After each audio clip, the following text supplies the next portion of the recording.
Just the hustle here. True Gamble Incorporated. And this is a kind of spur of the moment decision video. But talking about net neutrality, man. And today is July 12th. Supposedly it's a big day.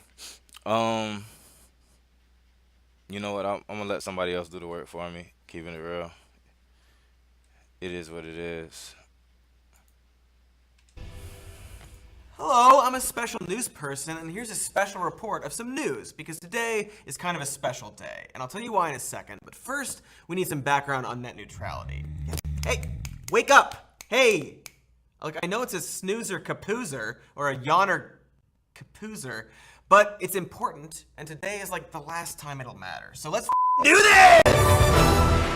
Net neutrality is the idea that internet providers treat everyone's data equally. An email to mom, a bank account transfer, photos of your unmentionables, like your dick or your pussy. It's all just data. Now, in 2015, the FCC passed a rule that made broadband internet providers classified as common carriers of utilities like water or power under Title II of the 1934 Communications Act.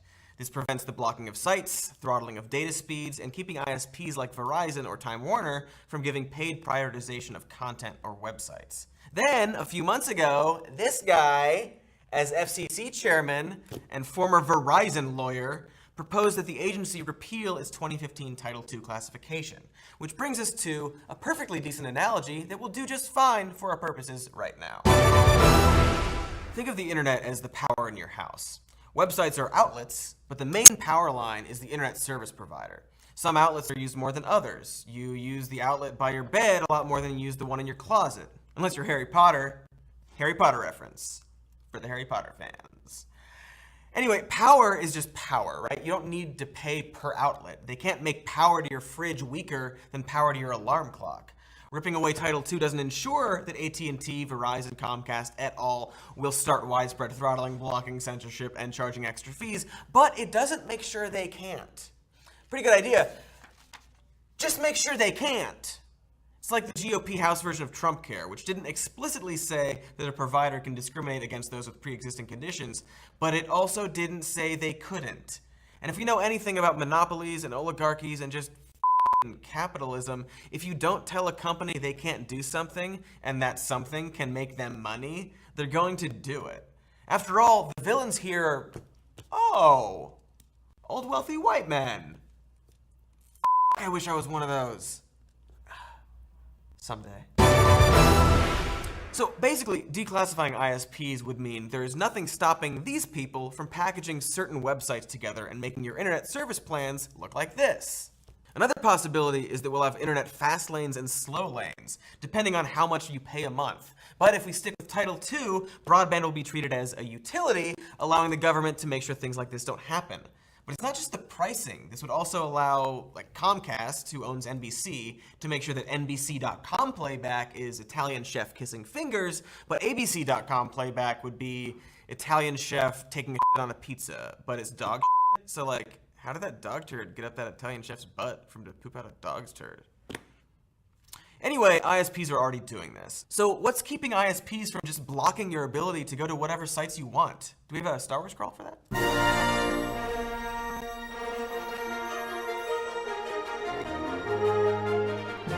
That's a shame. It doesn't stop there, though. They literally control the flow of information. Without net neutrality, ISPs are free to redirect you to whatever website or service they want, regardless of the request you send them. In 2011, 7 different ISPs were caught redirecting user search requests to a service called Paxfire, which served ads and sponsored web pages to users instead of what they asked for. Windstream, a rural ISP, redirected users' Google and Yahoo searches to Windstream results, masquerading as Google and Yahoo pages, which prior to the establishment of net neutrality was entirely legal. Comcast was caught in 2007 blocking torrenting services, which are entirely legal. So why are we talking about this now, still, again? What's so urgent about all of it? Well, a bunch of companies, including Amazon, Kickstarter, Reddit, Tumblr, Pornhub, and thousands of actual humans have chosen July 12th, literally today, if you're watching this today, to be a day of protest. This day of action is an important moment for the internet to come together across political lines and show that we don't want our cable companies controlling what we can do online or picking winners and losers when it comes to streaming services, gaming, online content, your dick, your pussy. The current FCC chairman, Ajit Pai, again a former Verizon lawyer, seems intent on getting rid of net neutrality and misleading the public about it for reasons? But the FCC has to answer to Congress. And if we can create another moment of massive online protest like the SOPA blackout and the internet slowdown, we have a real chance of stopping the FCC in its tracks and protecting the internet as a free and open platform for creativity, innovation, exchange of ideas, your dick, your pussy. So hit up the website battleforthenet.com and join the protest. It walks you through everything and it helps you get in contact with your representatives to tell them, like, seriously, come on, you guys. And this may be the biggest online protest in history. And regardless of your thoughts and feelings about, whatever, oof, we all don't want to be at the whim of these guys. We want to be them.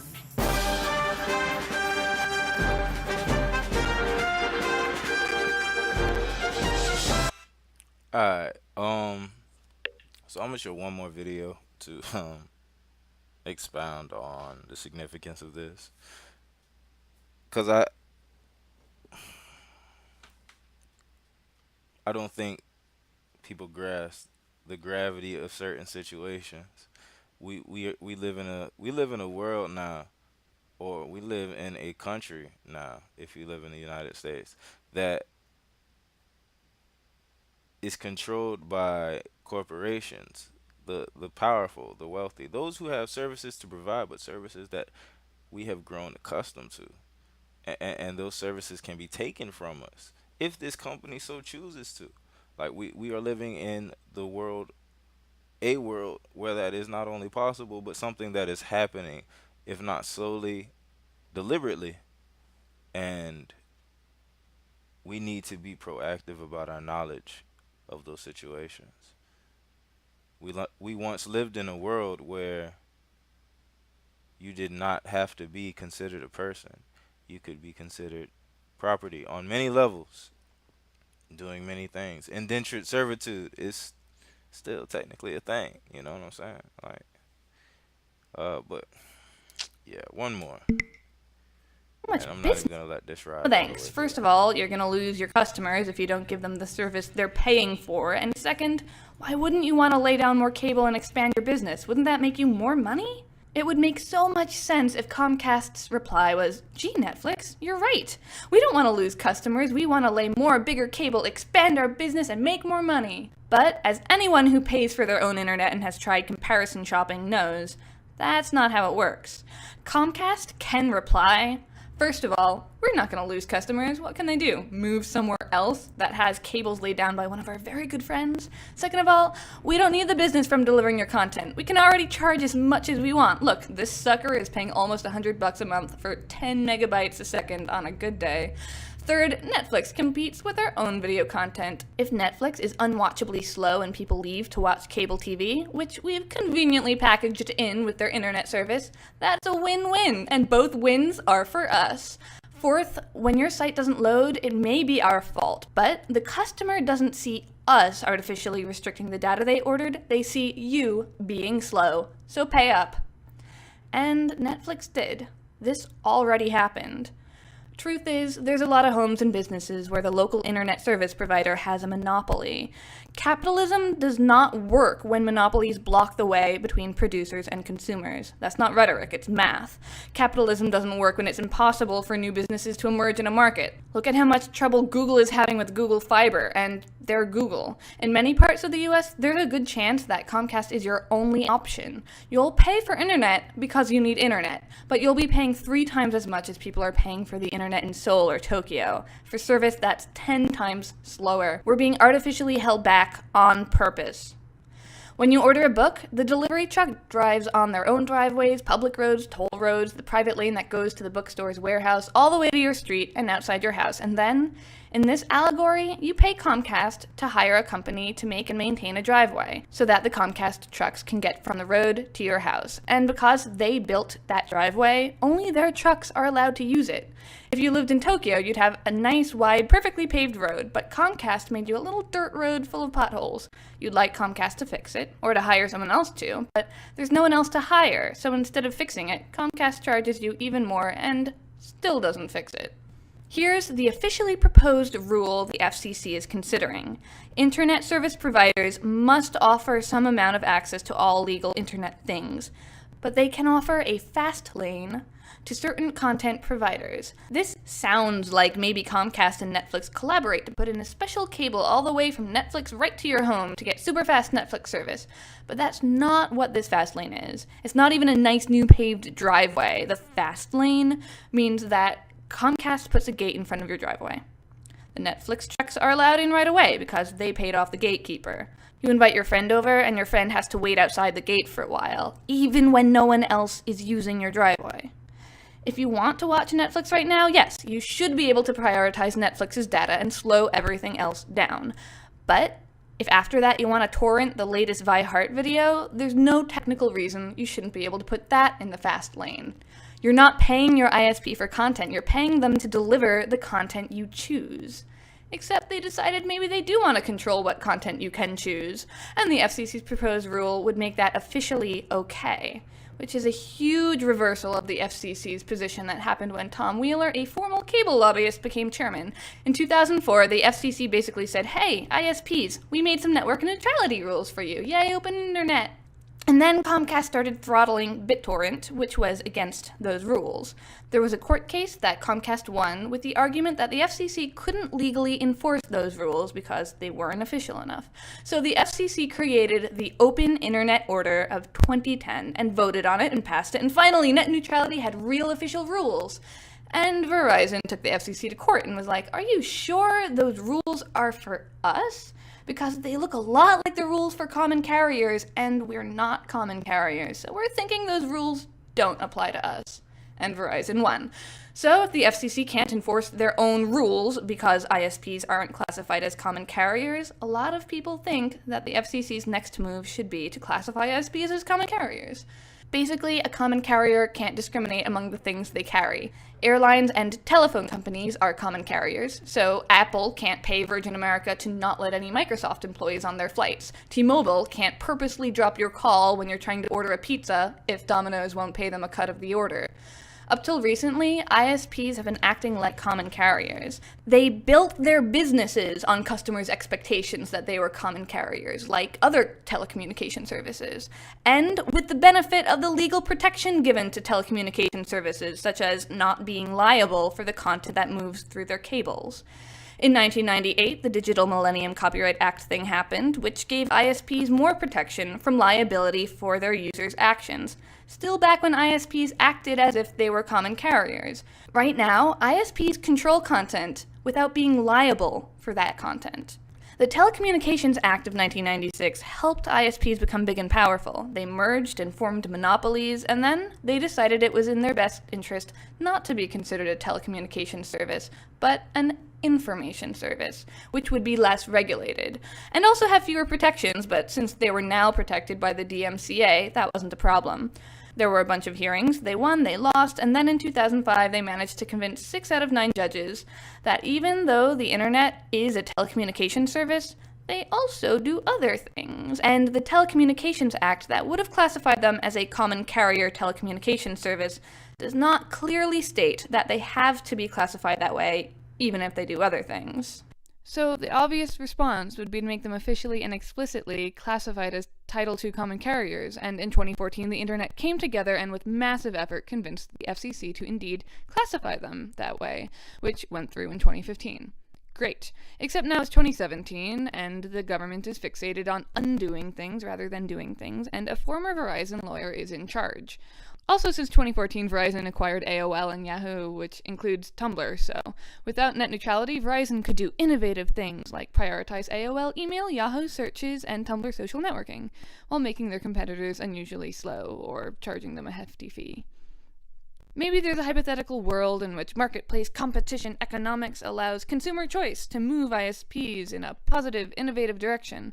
But we're in a world that has just a few telecom giants, and we know the history of their actions. These big ISPs didn't create any of the innovations that made the internet the invaluable public resource it's become.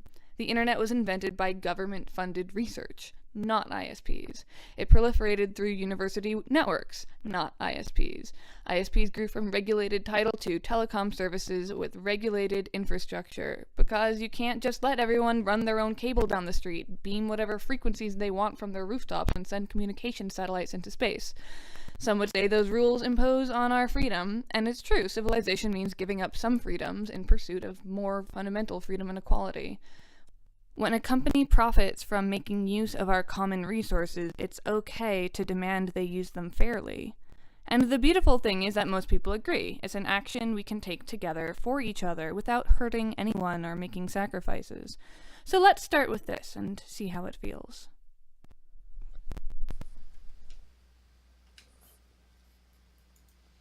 Alright, so yeah, just the hustle here, True Gamble Inc.